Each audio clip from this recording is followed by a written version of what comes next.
Elijah had outrun the rain once. He had stood on Mount Carmel and called down fire from heaven. He had watched soaked wood ignite in a blaze so fierce it consumed even the stones. He had heard the people cry out, "The Lord, He is God." He had seen prophets of Baal fall. It had felt like victory. Then Jezebel sent a message. May the gods deal with me ever so severely if by this time tomorrow I do not make your life like one of them. Fire from heaven had not frightened him. A queen's vow did. Elijah ran South through Judah, past Beersheba, into wilderness where no crowds gathered and no altars stood. he left his servant behind and walked alone into the desert until strength thinned and hope frayed. He collapsed beneath a broom tree. "I have had enough, Lord," he whispered. Take my life. "I am no better than my ancestors." The man who had called down fire now asked for death. Exhaustion speaks differently than courage. He slept. An angel touched him and said, Get up and eat. Bread baked over coals. A jar of water. Simple mercy. He ate and slept again. Touched again. Fed again. Strength returned slowly. 40 days and 40 nights he traveled to Horeb, the mountain of God, The same mountain where Moses had stood in flame and cloud. where covenant had been carved into stone. If God would speak, surely he would speak there. Elijah found a cave and hid inside it. The word of the Lord came. What are you doing here, Elijah? He had rehearsed his answer. "I have been very zealous for the Lord God Almighty. The Israelites have rejected your covenant, torn down your altars, put your prophets to death. I am the only one left. And now they are trying to kill me too, alone." That was the word echoing beneath everything.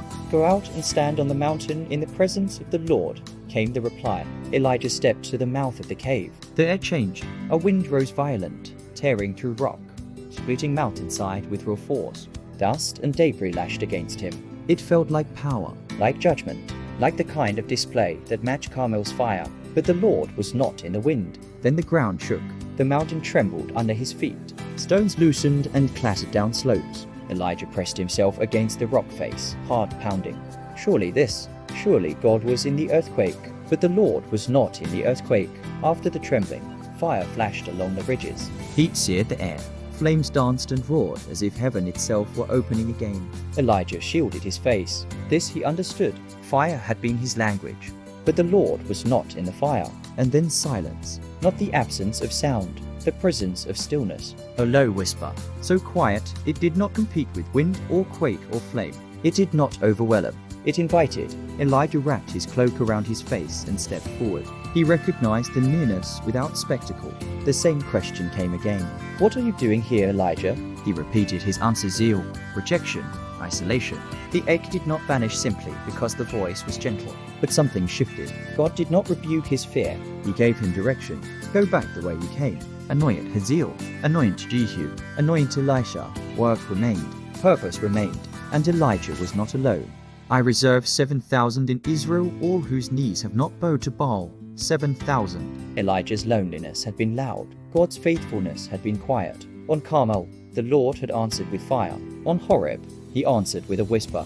Elijah had expected spectacle again, another dramatic display to match his despair. Instead, he found that God's presence does not always arrive in force. Sometimes it comes in gentleness. In a voice that does not shout over chaos, but waits until the chaos passes. Elijah left the mountain differently than he arrived. The wind had not carried God. The earthquake had not contained him. The fire had not defined him. But the whisper had steadied him enough to walk back into the world.